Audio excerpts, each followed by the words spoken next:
queridos alunos do primeiro ano. Estou aqui de volta com a aula de literatura, sou a tia Lu, e a gente hoje vai trabalhar um assunto, uma escola literária chamada Barroco. Então vamos lá. Bom, primeiro eu coloquei que o Barroco é um estilo que dominou a arquitetura, a pintura, a literatura e a música na Europa do século XVII. Ou seja, foi uma escola, um estilo literário que não foi só para a literatura, né? Atingiu exatamente todas as artes plásticas, né? Então, atingiu todo esse tipo de arte. E aí eu não posso deixar de comentar o contexto histórico, porque essa... Volta.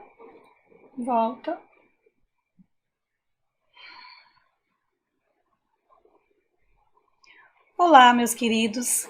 Como vocês estão? Estão bem? Eu sou a tia Lu.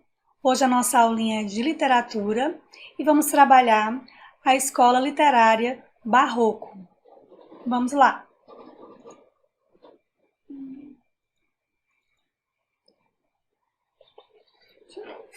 Vou deixar aqui.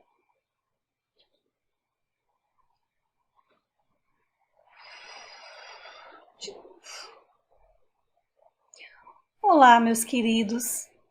Como vocês estão? Estão bem? Eu espero que sim. Bom, sou a tia Lu. A nossa aulinha hoje é de literatura e nós vamos trabalhar a escola literária Barroco. Então vamos começar. Bom, o Barroco é um estilo que dominou a arquitetura, a pintura, a literatura e a música na Europa do século XVII. Lembrar que o Barroco começou lá na Europa, na Itália, né, para a Espanha, e só depois, que será a nossa próxima aula, ele vai vir para o Brasil. Então, por enquanto, nós vamos trabalhar o Barroco na sua forma geral, nas suas características, entender essa escola literária. Bom, e para entender essa escola literária, eu preciso lembrar, resgatar o contexto histórico. Por quê? Porque o Barroco ele está muito ligado aos acontecimentos, ao contexto histórico da época. E eu coloquei aí como um tópico a reforma protestante de Lutero. Bom, Lutero, com essa reforma protestante, ele pregava teses, mais ou menos umas 95 teses, contrárias à Igreja Católica. Vale lembrar que, anterior ao Barroco, nós tínhamos lá no começo, né, aquela filosofia, o teocentrismo, né, Deus acima de tudo, a religião muito presente.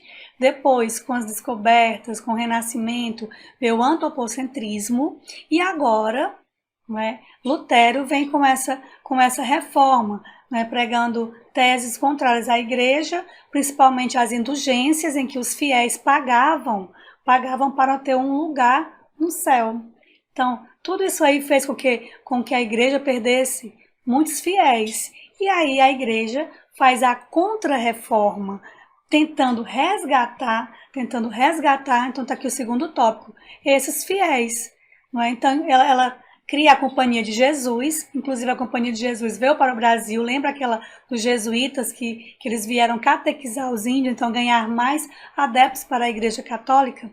Então, surgem as companhias para resgatar ou conseguir fiéis para a Igreja Católica e, nesse momento, essa influência religiosa, porque como as pessoas ficaram nessa dialética, nessa questão, será que eu estou pecando? Será que eu não estou pecando? O que é o bem e o que é o mal, entendeu? E essa influência religiosa, ela vai entrar para a arte. Por isso que lá no começo eu falei que esse Barroco, ele dominou todas as artes, não só a literatura. Nós vamos ver alguns exemplos daqui a pouco da arquitetura, da pintura, da literatura. Então, assim, o Barroco ele influenciou de uma forma, está muito presente em todas as artes.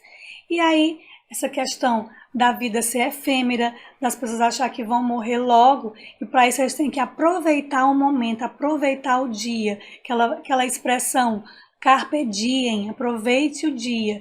Mas como se aproveitar o dia, será que do jeito que eu vou aproveitar é pecado? Não é pecado? Então, esses conflitos existenciais permeavam as pessoas na época. Né? E esse conflito existencial entre a questão do pecado, do bem, do mal, atingiu todas as artes. Não é? E eles tentavam simbolizar nas suas artes o divino, estabelecendo essa solução entre o teocentrismo e o antropocentrismo. Então, eles colocavam muito essa questão religiosa presente nas pinturas e na arquitetura em si. Né? Então, a gente vai ver aqui, como eu coloquei aí, vida efêmera, carpe diem, ou seja, a vida era efêmera para eles, passageira, então tinha que aproveitar a vida. Mas esse aproveitar o dia, aproveitar a vida, eles tinham muito medo pela questão de ser pecado ou não, que estariam fazendo. A questão do amor, era um amor carnal, era um amor espiritual, então tinha muito essa questão do medo, né, que permeava o pensamento das pessoas.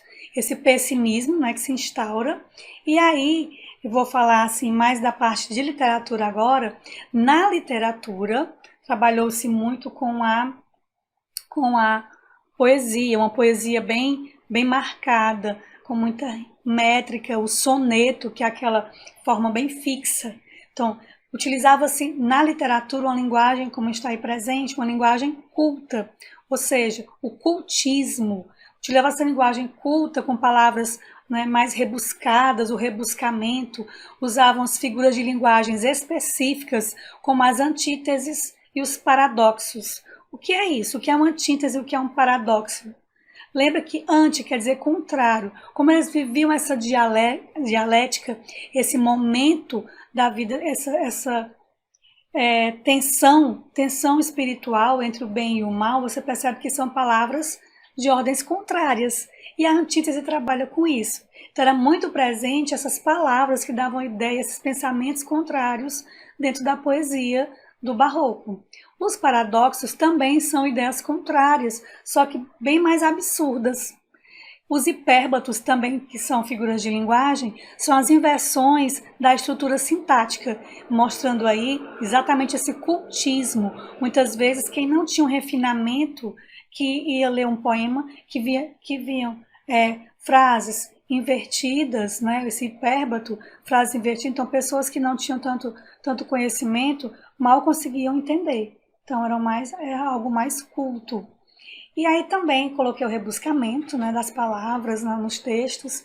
E eu tenho também o conceptismo, que é o conceito. O conceptismo ele era muito usado nos sermões, que nós vamos ver mais adiante com o padre Antônio Vieira. Então, o poeta usava a linguagem culta, né, o cultismo, e usava o conceptismo. Que é o conceptismo?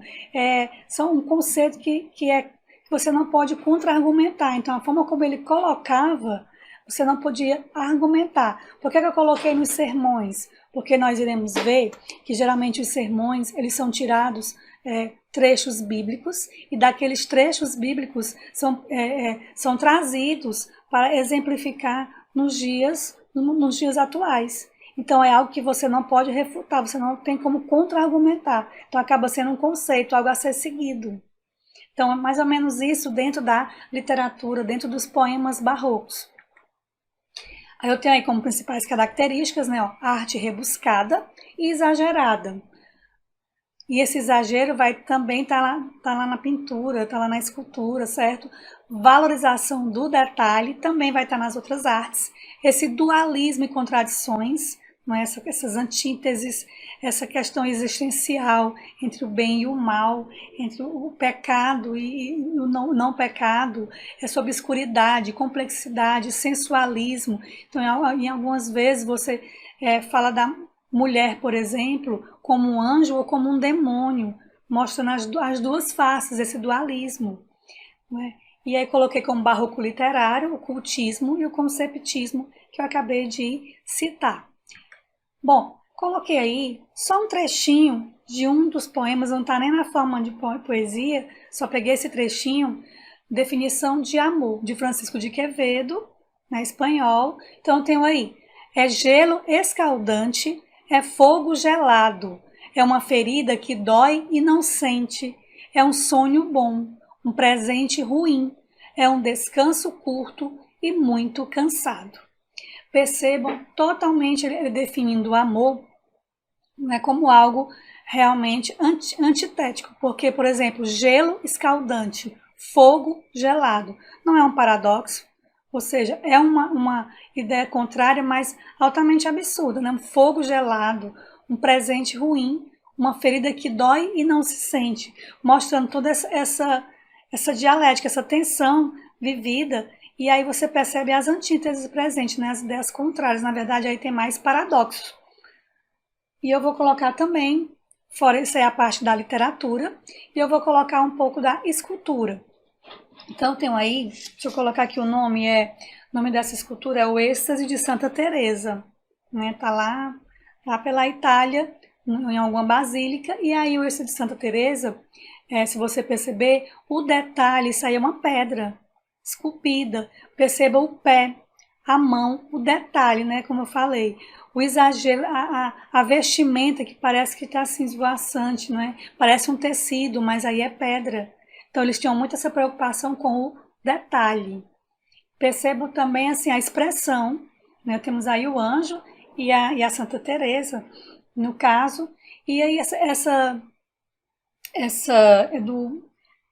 essa obra de Gian Lorenzo Bernini, e aí ela traz muita polêmica exatamente por esse dualismo, essa questão do anjo ir flechar Santa Teresa, não se sabe se é a dor, se ela está sentindo uma dor ou se é prazer. Então, se você observar o semblante, isso muitos críticos comentam, né? Esse semblante que ela traz é essa dialética, não se sabe se é de dor, não é, pela flecha, ou se é um êxtase, um prazer. Então, mostrando também na escultura essas questões dessa dialética. Voltando agora para a pintura. Essa pintura aí está numa das igrejas de Mariana, em Minas Gerais, se eu não me engano é Sacristia de São Francisco de Assis. Então percebam também, e há muitas pinturas, né, nas igrejas que são assim bem detalhistas, né, exatamente essa arte barroca, o detalhe, as cores, né, tentando simbolizar o divino. E temos uma basílica, essa basílica está em Roma, não lembro bem o lugar, não coloquei aqui o lugar, mas vou mostrar aqui a maioria, né, das basílicas, das igrejas, que dessa época barroca, ela pecavam pelo exagero. Tanto as igrejas quanto os palácios, né, assim, a igreja porque queria mostrar toda essa imponência também, e pelo detalhamento, né, era um lugar divino. Então todo esse detalhamento, esse exagero, era também colocado na própria arquitetura barroca. Bom, nós vimos aqui o início do barroco, como surgiu esse barroco. Na nossa apostila, nós temos esse início, inclusive, até ele define o barroco como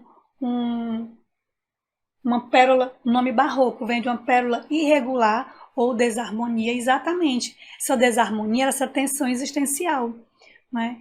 E o barroco também é conhecido como a arte da dialética por conta dessa dualidade, esse dualismo entre o bem e o mal, entre o teocentrismo e o antropocentrismo. Então, na próxima aula, nós veremos o barroco no Brasil, tá certo? Então, até a próxima aula, fiquem com Deus e um grande beijo para vocês.